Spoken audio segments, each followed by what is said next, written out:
নমস্কার সুপ্রিয় সকল দর্শক বন্ধুকে স্বাগত জানাই একটি গুরুত্বপূর্ণ ভিডিও আপডেটে। আজকে ওয়েস্ট বেঙ্গল ওবিসি কেস নিয়ে ভীষণ গুরুত্বপূর্ণ আপডেট তোমাদের সাথে শেয়ার করব। তোমরা প্রত্যেকে জানো, যারা পরীক্ষার্থী আমরা এই ভিডিওটা দেখছো, ক্লার্কশিপ, ফুড এসআই এবং ডাব্লিউবিপিসি পরীক্ষার যত পরীক্ষা আছে তার সমস্ত কিন্তু অগ্রগতি এই মুহূর্তে থেমে রয়েছে শুধুমাত্র একটি বিষয়ের কারণে, সেটা হচ্ছে পশ্চিমবঙ্গের ওবিসি মামলা।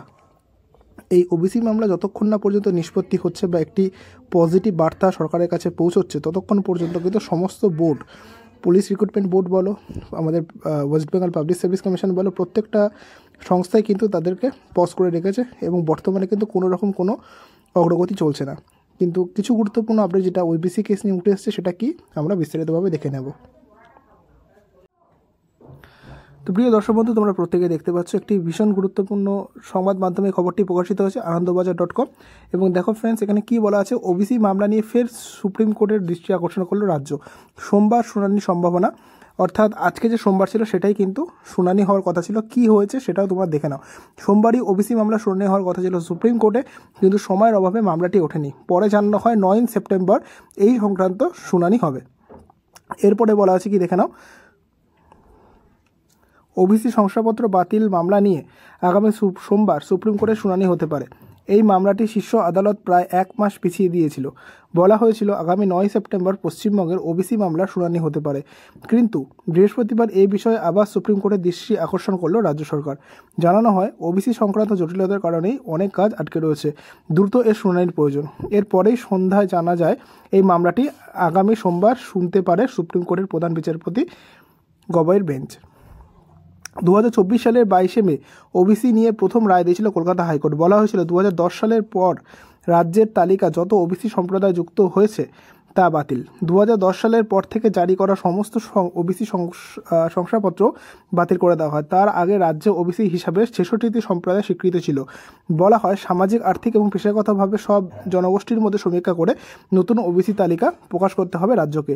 সেই অনুযায়ী রাজ্য একটি সমীক্ষা করে ওবিসি নিয়ে বিজ্ঞপ্তি জারি করে, কিন্তু তার বিরুদ্ধেও হাইকোর্টে মামলা হয়। গত 17 জুন এই সংক্রান্ত মামলার রাজ্যের বিজ্ঞপ্তির উপরে স্থগিতাদেশ দেয় হাইকোর্ট। রাজ্য উচ্চ আদালতের এই নির্দেশকে চ্যালেঞ্জ করে সুপ্রিম কোর্টে যায়। গত 28 জুলাই ওবিসি শংসাপত্রের বিজ্ঞপ্তি মামলা হাইকোর্টের নির্দেশের উপর অন্তর্বর্তী স্থগিতাদেশ দেয় সুপ্রিম কোর্ট।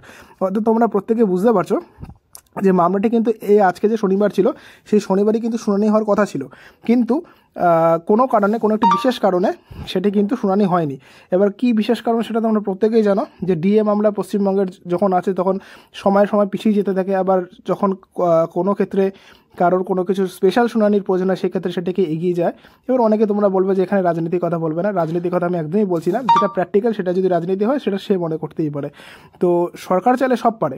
এই মুহূর্তে চাইলে কোর্টে সমস্ত নথিপত্র পেশ করে কিন্তু খুব জলদি কিন্তু তোমাদের এটা মিটে যেতে পারে। আর হ্যাঁ, এটা কিন্তু সরকারের তরফ থেকে একটি সদিচ্ছা অবশ্যই রয়েছে, যে কারণে কিন্তু সরকারের পক্ষ থেকে যখন সেটা হাইকোর্টে মিটছে না, সেটা কিন্তু সুপ্রিম কোর্টে যাওয়া হয়েছে এবং সুপ্রিম কোর্টে গিয়ে কিন্তু সর্বোচ্চ আদালত থেকে যে শুনানির ব্যবস্থা, সেটা কিন্তু করার ব্যবস্থা করা হচ্ছে।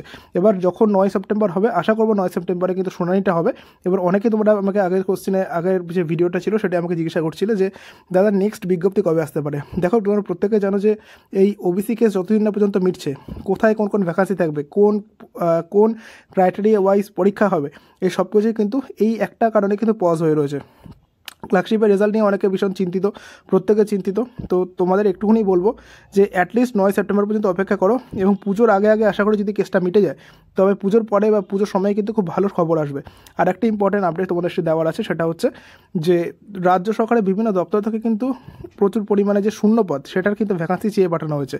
এবার সেই ভ্যাকান্সি শূন্যপদের কেন চাওয়া হয়েছে তোমরা প্রত্যেকে জানো, যে সামনে ভোট আছে এবং ভোটকে সামনে রেখে কিন্তু সেন্ট্রাল গভর্নমেন্ট হোক, রাজ্য সরকার হোক, প্রচুর পরিমাণে ভ্যাকান্সি রিলিজ করে। তো এইটুকুনি আশা করা হচ্ছে পুলিশ এবং আদার্স সমস্ত ভ্যাকান্সি নিয়ে টোটাল প্রায় 20,000-এর কাছাকাছি কিন্তু ভ্যাকান্সি আসবে। অলরেডি কিন্তু স্কুল সার্ভিসের গ্রুপ সি গ্রুপ ডি তোমরা জানো যে নোটিফিকেশন বেরিয়েছে, সেই অনুযায়ী তোমরা প্রস্তুতি নাও। যদি লেটেস্ট কোনো আপডেট থাকে অবশ্যই আমি তোমাদের সাথে শেয়ার করবো। নতুন যদি হয়ে থাকো চ্যানেলটিকে সাবস্ক্রাইব করতে ভুলো না। দেখা হচ্ছে পরবর্তী ভিডিও আপডেটে।